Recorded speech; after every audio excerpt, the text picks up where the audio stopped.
सच्चिदानन्दरूपाय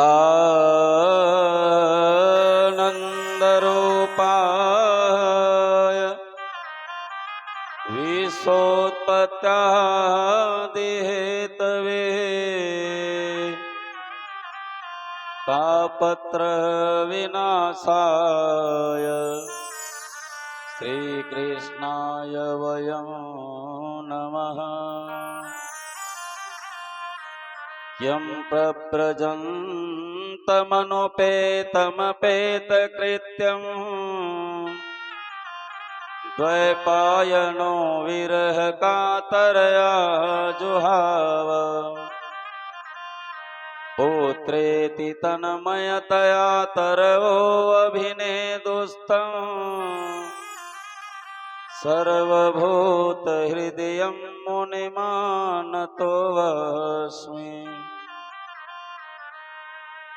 वंशी विभूषितकरान् नवनीरदाभात् पीताम्बरादरुणबिम्बफलाधरोष्ठात् पूर्णेन्दुसुन्दरमुखा दरविन्दनेत्रात् कृष्णात् परं किमपि तत्त्वमहं न जाने। मनोजवं मारुततुल्यवेगं जितेन्द्रियं बुद्धिमतामरिष्ठम् वतात्मजं वानरयोध्यमुख्यम् श्रीरामदूतं शरणं प्रपद्ये। अतुलितबलधामं स्वर्णशैलाभदेहं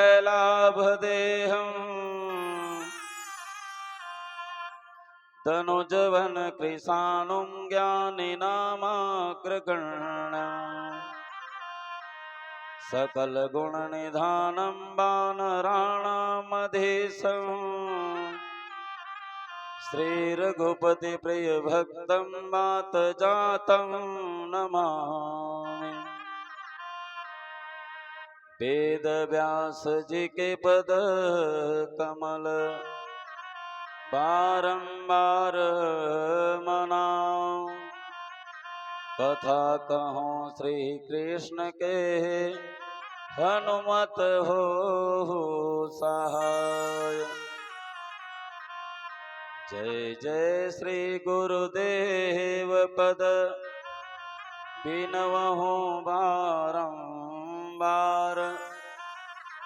परमानंद स्वरूप वर गिरधर स्नेही उदार। बोले वृंदावन बिहारी लाल के पवन सुत हनुमान के उमापति महादेव के संत श्री रामानुज महाराज के बोले श्रीमद् भागवत महापुराण के बोले श्री वेदव्यास जी महाराज के बोले श्री सुखदेव जी महाराज के बोले आवाहित सर्वदेवी देवताओं के बोले ग्राम के समस्त देवी देवताओं के बोले शाकंभरी मैया के जय। परम मंगलमय कारण करुणावरणालय भक्तवांछा कल्पतरु श्री तृणिंदित विनिंदित पीतांबरधारी बालकृष्ण लाल की वांगमयी प्रति स्वरूप श्रीमद् भागवत महापुराण विभिन्न आत्म परिणित आत्म स्वरूप श्री राधा कृष्ण के युगलवत चरणार बिंदों पर प्रेम करने वाले आत्मीन महानुभाव ममतामयी करुणामयी वात्सल्यमयी माताओं प्यारे बच्चों, ग्राम से पधारे हुए और अन्य ग्राम से पधारे हुए वरिष्ठ नागरिकों, जैसा कि आप सबको पता है कि वर्मा परिवार में सुंदर श्रीमद् भागवत महापुराण सप्ताह ज्ञान यज्ञ रूपी गंगा लगातार 5 दिनों से बह रही है और आज लगभग 6वां दिन प्रवेश करने के बाद एक पहर बस बाकी है। महाराज श्री सुखदेव जी सुंदर गंगा मैया के तट पर विराजमान है। मैया गंगा कल कल कल कल करती हुई बह रही है। महाराज राजा परीक्षित 88,000 महात्माओं के साथ में सुंदर विराजमान है। महाराज राजा परीक्षित के पूछे हुए प्रश्नों का उत्तर महाराज श्री सुखदेव जी सुंदर भगवान की लीलाओं की कथा का सुंदर वर्णन कर रहे हैं, रसपान करा रहे हैं। महाराज राजा परीक्षित श्री सुखदेव जी से पूछे कि महाराज, आपने सुंदर प्रथम पहर में भगवान श्री बांके बिहारी और 16,108 पटरानियों के परिवारों के सुंदर कथा का वर्णन बताए महाराज। अब आगे चल करके मैं जानना चाहता हूं कि मैंने सुना है महाराज कि एक हुए महादानी राजा नृग महाराज। महाराजा राजा नृग ने ऐसे कौन सा कर्म किया था कि इतने बड़े राजगद्दी पर राज सिंहासन पर बैठने के बाद, इतने बड़े धर्मात्मा कर्मात्मा होने के बाद भी महाराज उनको गिरगिट का रूप धारण करना पड़ा। तो महाराज श्री सुखदेव जी कहे कि राजन, एक बार क्या हुआ, भगवान श्री बांके बिहारी 16,108 पटरानियां 56 करोड़ यदुवंशी सुंदर भगवान श्री नारायण अपने भगवान श्री बांके बिहारी सुधर्मा नाम के दरबार पर बैठे हुए हैं और एक राजा को जो अपने राज्य का संचालन करना चाहिए, भगवान श्री कन्हैया अपने राज्य का सुंदर संचालन कर रहे हैं। उनका पूरा परिवार और उनके जितने भी राज्य के मंत्री हैं, सैनिक हैं, सब लोग सुंदर भगवान कन्हैया के राजा बनने से प्रसन्न है, उनके कार्य से प्रसन्न है। एक दिन महाराज भगवान श्री बांके बिहारी के जो छोटे छोटे नाती नतनी है बच्चे, ये सभी लोग खेल ही खेल में अपने राजमहल से निकल करके जंगल की ओर जाने लगे।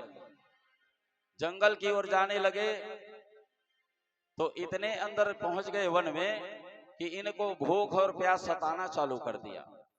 ये सभी बच्चे वहां कुआं बावली ढूंढना चालू कर दिया, प्यास के मारे व्याकुल हो गए। एक सुंदर बावली देखी और बावली के सामने आकर के देखने लगे, झांक करके कि यहाँ पानी है कि नहीं हमारे पीने के लायक। वहीं ये सभी बच्चे को क्या दिखाई दिया कि उसी बावली में, उसी कुएं में एक सोने का गिरगिट बना हुआ। उस सोने के गिरगिट को देख करके ये बच्चे लोग डर गए और आश्चर्यचकित हो गए कि आज तक के हमने सोने का गिरगिट भी नहीं सुना और आज सोने का गिरगिट भी देख लिया। एक ऐसा आश्चर्यचकित घटना हो रहा है। ये सभी बच्चे दौड़े दौड़े भगवान कन्हैया सुंदर सुधर्मा नाम के दरबार पर बैठे हुए हैं। ये बच्चे दौड़े दौड़े भगवान कन्हैया के पास चले गए और भगवान कन्हैया से कहने लगे कि पिताश्री, हमने आज जंगल में घूमते हुए एक बावली में आश्चर्यचकित घटना देखा महाराज। भगवान कन्हैया ने पूछा क्या घटना? तो बच्चे कहने लगे कि महाराज, हमें उस जंगल में घूमते घूमते प्यास सताने लगी। प्यास के मारे जब हम कुआं बावली ढूंढने लग गए तो कुआं के पास देखते क्या है महाराज कि वहां सोने का गिरगिट बना हुआ है। भगवान कन्हैया उन बच्चों को लिए और जिस कुएं में, जिस बावली में वो सोने का गिरगिट बच्चे लोग देखे थे, वहां पहुंच गए भगवान कन्हैया। भगवान कन्हैया जा करके देखते हैं तो सच में उस बावली में सोने का गिरगिट दिखाई दे रहा है।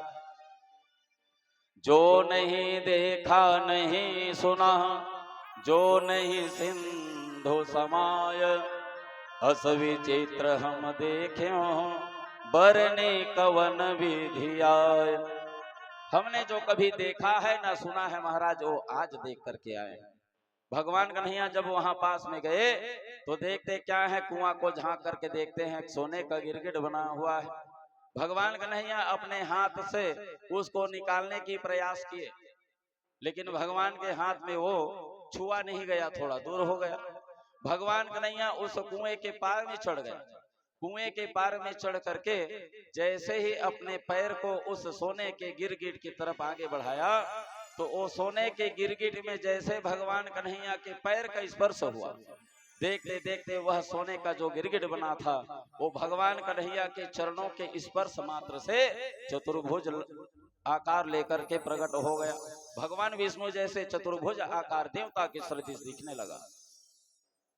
अब जैसे चतुर्भुज बना तो भगवान कन्हैया उनसे पूछने लगे, ये तो बताओ भैया कि आप कौन हो और सोने का गिरगिट बन करके यहाँ क्या कर रहे थे। प्राप्तो भगवतो रूपा पीतवासः चतुर्भुजा। भगवान कन्हैया कहे, को भगवान आप कौन हो। तो ये जो चतुर्भुज बना हुआ था गिरगिट, ये कहने लगा कि महाराज मैं राजा नृग हूँ महाराज, इक्ष्वाकु वंश के राजा नृग था महाराज। तो भगवान कन्हैया पूछने लगे, ये तो बताओ राजा नृग, तुम इतने बड़े राज्य का संचालन कर रहे थे, इतने बड़े राजा थे, धर्मवान कर्मवान थे, तो तुमने ऐसे कौन सा कर्म किया जिसके कारण तुम्हें ये सोने का गिरगिट बनना पड़ गया।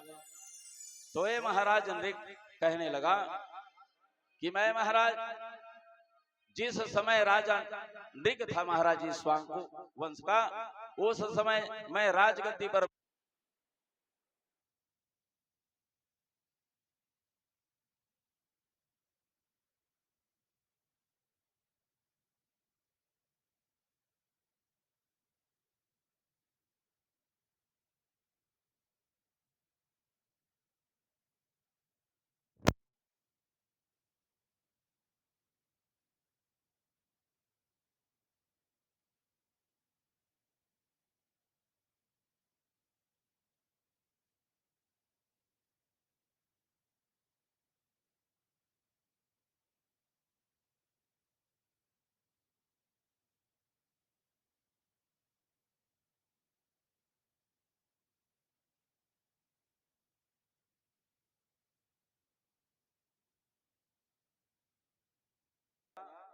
कि महाराज मैं इक्ष्वाकु वंश का राजा नृग था और महाराज मैं राज सिंहासन पर बैठ करके बहुत दान दिया करता था महाराज। प्रातः उठता, स्नान करता और पूजा पाठ करके भोजन करके सुंदर बैठता, और जो भी मेरे द्वार पर आ जाता था मैं उसे दान किया करता था।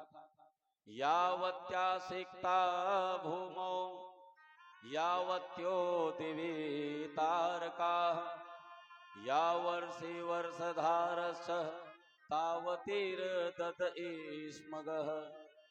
महाराज नृग कहने लगा भगवान कन्हैया से कि महाराज जिस समय मैं राजा नृग था, पृथ्वी में जो बालू है उसको एक बार गिना जा सकता है, लेकिन जो मैंने दान किया है महाराज उसके आंकड़ा नहीं लगाया जा सकता। आकाश में जितने तारे हैं उसको एक बार गिन सकते हो महाराज, लेकिन जब मैं राजा नृग के गद्दी पर बैठा था तो मैंने इतना दान किया है, इतना दान किया है कि मैं बता नहीं सकता। वर्षा के जितने भी बूंद है उसको गिन सकते हो, लेकिन जो मैं दान किया हूं महाराज उसको गिना नहीं जा सकता। एक दिन एक सुंदर ब्राह्मण आया मेरे दरबार में, तो मैं उस ब्राह्मण को एक गाय दान में दे दिया। वह ब्राह्मण उस गाय को दान में लेकर के अपने घर चला गया। 2-4-8 दिन हुआ, उसके बाद राजा नृग के वही दरबार में और कोई दूसरा ब्राह्मण आ गया। अब दूसरा ब्राह्मण आया तो महाराज मैंने उस ब्राह्मण की भी इच्छा पूरी करने के लिए 2-4 गाय उनको दे दिया। ये ब्राह्मण भी 2-4 गाय दान लेकर के वापस जाने लगे। तो क्या हुआ था, पहले जो 1 हफ्ता पहले जो ब्राह्मण दान लेकर के जो गाय ले गया था, वो गाय पहले वाले ब्राह्मण के घर से निकल करके राजा नृग के जो गोठान था, गौशाला था, उसमें आकर के समाहित हो गया था। महाराज नृग को भी ये पता नहीं था कि जो पहले मैं जो दान में दिया हूँ गौ को, वह गौ आकर के मेरे ही गौशाला में आकर के रह रही है।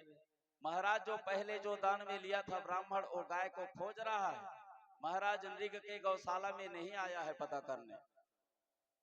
अब जो दूसरी बार जो महाराज ब्राह्मण आया उसे 2-4 गाय दिया दान में, तो वही जो पहले जी दिया गया था गौ, वही गौ को महाराज दूसरे नंबर के ब्राह्मण को दान में दे दिया। अब दूसरे नंबर के जो ब्राह्मण को पहले नंबर में दिए थे उस गाय को भी दान कर दिया। तो जो पहले नंबर का ब्राह्मण था वो अपने गाय के तलाश करते हुए राजा नृग के दरबार में आ रहा था।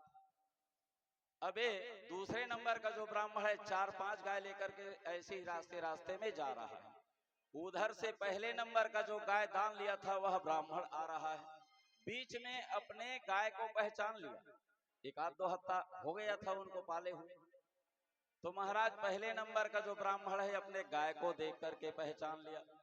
अब वो जो दूसरे नंबर के दान लेकर के जा रहा था उनको रोक लिया पहले नंबर का ब्राह्मण और कहने लगा, ये गाय को तुम कहां से ला रहे हो?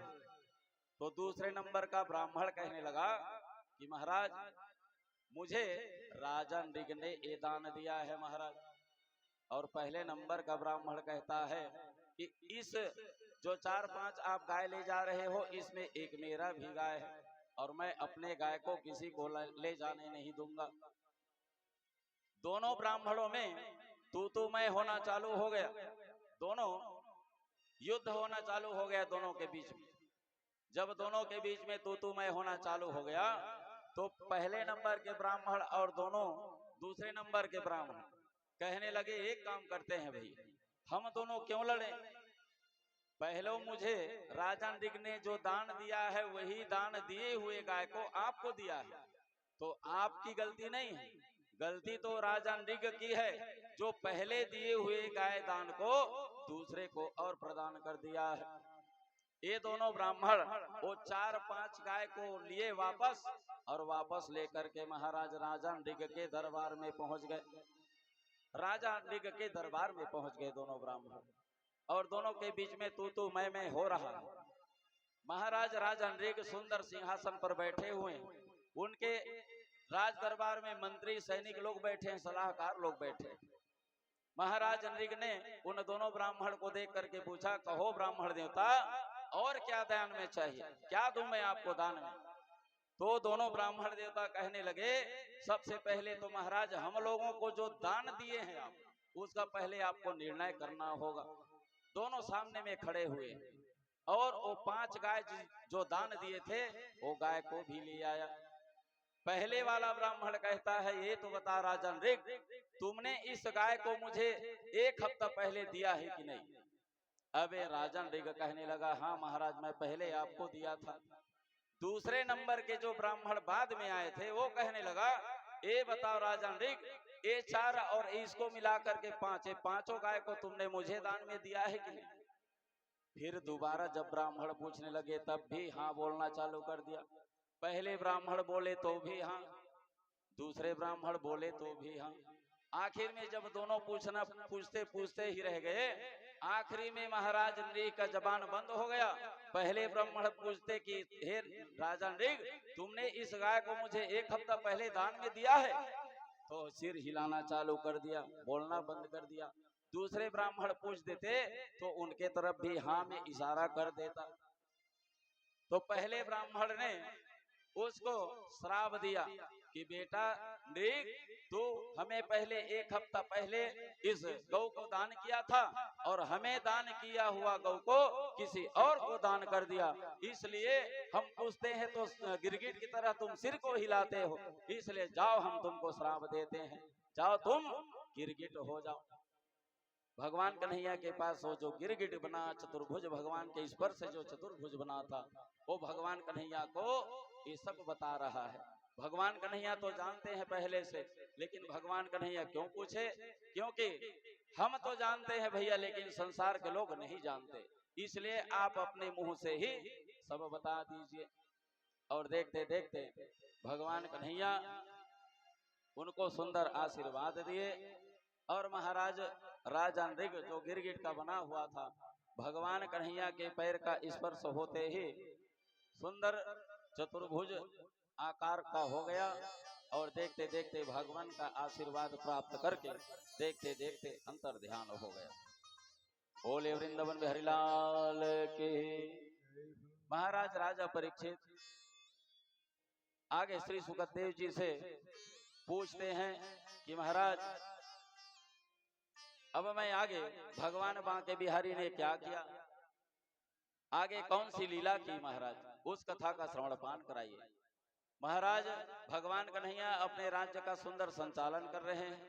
महाराज बलराम जी रथ से ब्रजधाम नंद बाबा के यहाँ गए और वहां नंद बाबा के यहाँ जा करके सभी ग्रामवासी से, नंद बाबा से, गोपियों से और मैया राधा रानी से मिले।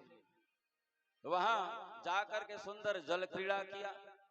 भगवान बलराम जी महाराज जी नंद बाबा के यहाँ जब गए तो लगातार 2 महीना तक के वहां रुके थे।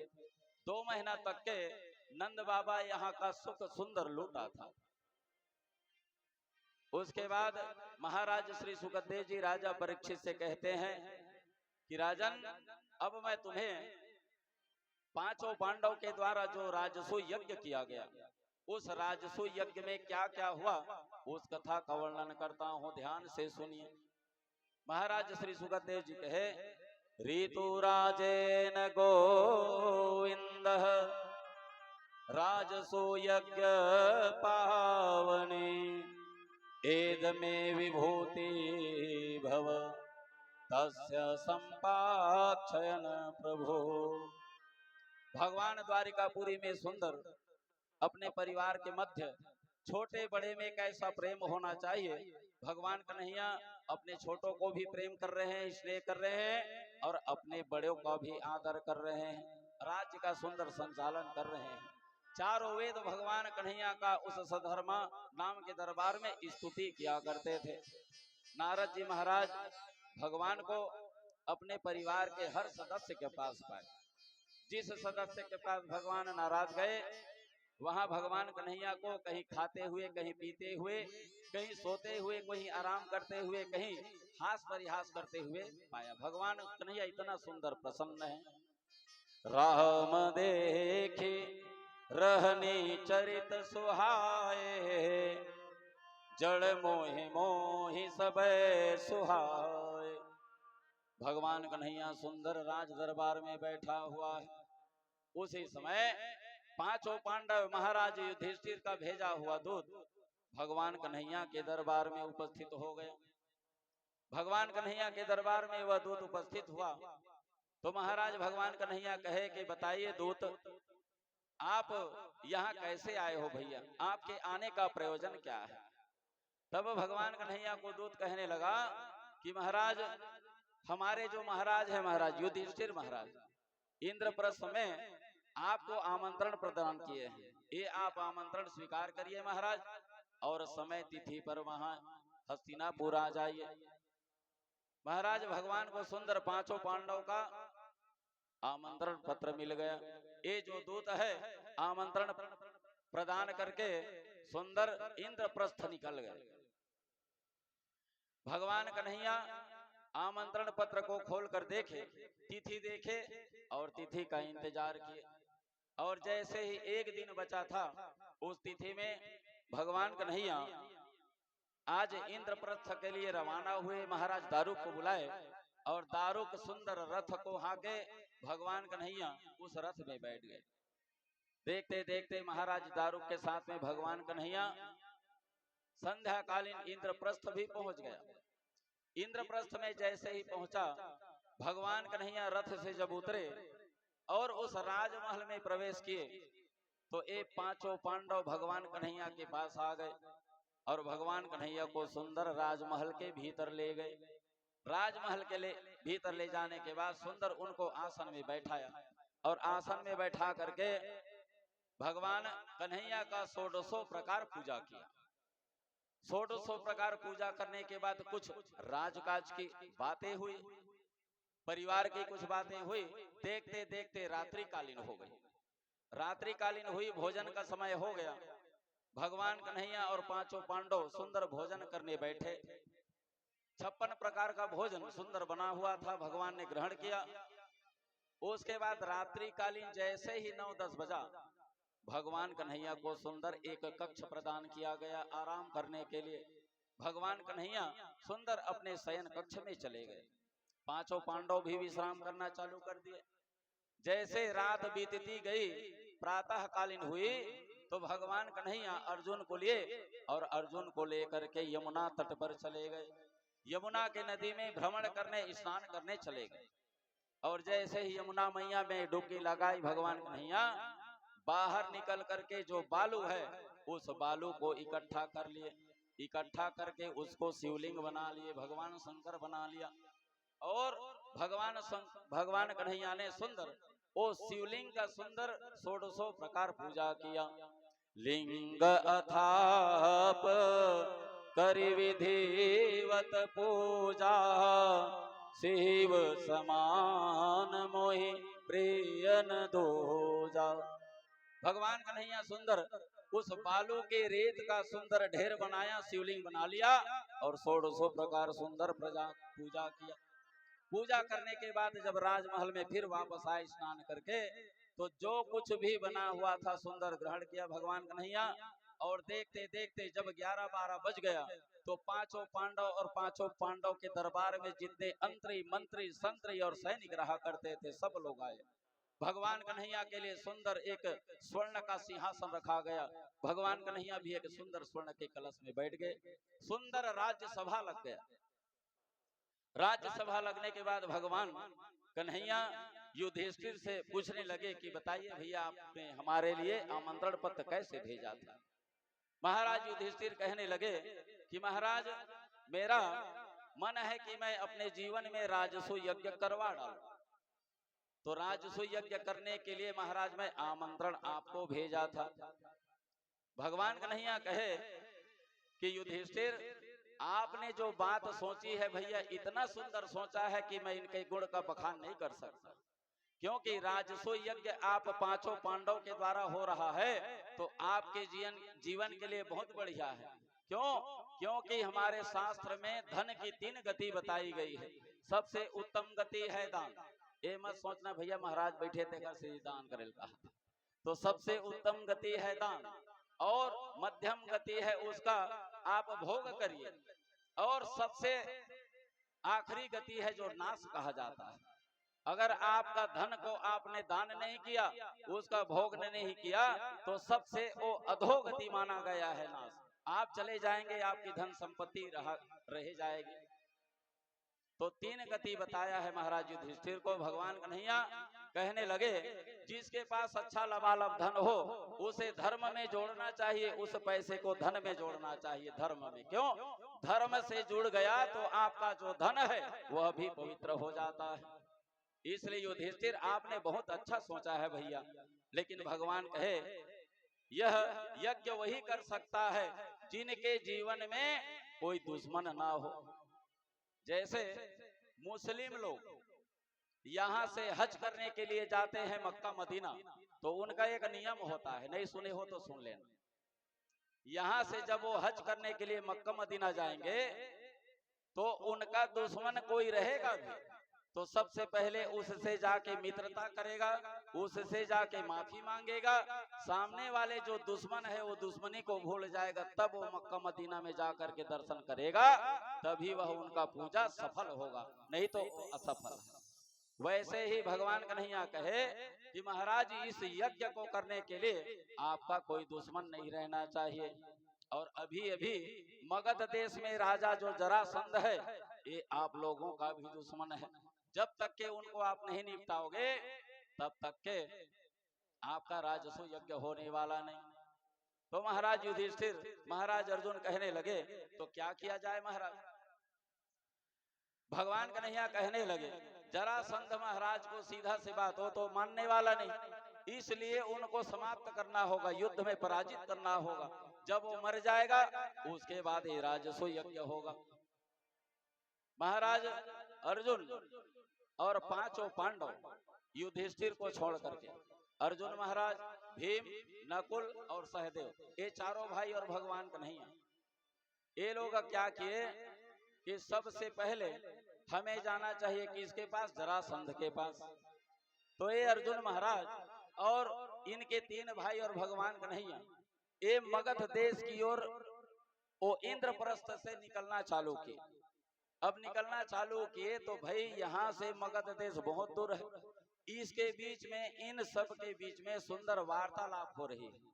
अचानक महाराज अर्जुन के मुख से निकल गया, ये तो बताइए महाराज ये पूरा विश्व पूरा संसार में सबसे बड़ा दानी कौन होगा। महाराज अर्जुन इसलिए पूछ रहे हैं भगवान कन्हैया से ताकि ये हमारे जो बड़े भैया युधिष्ठिर हैं इन्हीं का नाम ले, इन्हीं की बड़ाई करे। ये सोच करके अर्जुन महाराज ने उनसे पूछा, इस संसार में सबसे बड़े दानी कौन है महाराज? भगवान कन्हैया कहने लगा कि जो आप सोच रहे हो अर्जुन, वो बिल्कुल गलत है। क्यों? संसार में कौन दानी है और कौन कृपण है, ये किसी को देख करके पता नहीं चलता, किसी के चेहरे में नहीं लिखा होता।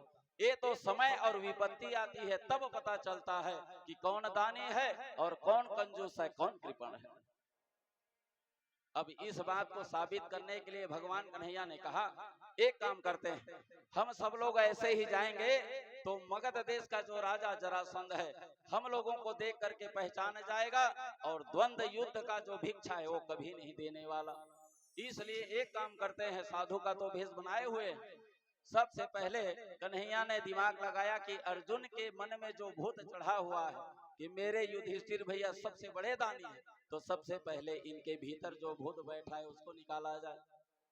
भगवान कन्हैया कहे, एक काम करते हैं, चलिए जो मैं कर रहा हूं उसको चुपचाप करने दीजिए, सबसे पहले तुम्हारे भाई के पास चलते हैं, युधिष्ठिर के पास। ये इंद्रप्रस्थ से बहुत दूर जा चुके थे। महाराज भगवान कन्हैया चारों भाई सुंदर साधु का वेश बनाए और साधु का वेश बना करके सीधा युधिष्ठिर महाराज के राज दरबार में पहुंच गए। महाराज युधिष्ठिर भी नहीं पहचान पाए, अपने चारों भाई को, भगवान कन्हैया को नहीं पहचान पाए। देखते देखते सुंदर हाथ में कमंडल लिया हुआ है, हाथ में डंडा लिया हुआ है, चारों पांचों साधु का वेश बनाए हुए हैं। महाराज युधिष्ठिर का सुंदर राज दरबार लगा हुआ है। ये पांचों भाई आए और पांचों जने आ करके महाराज युधिष्ठिर से कहने लगे। महाराज युधिष्ठिर ने पूछा, कहो साधु आपका आगमन कैसे हुआ है, क्या सेवा करूं भैया बताओ। तो भगवान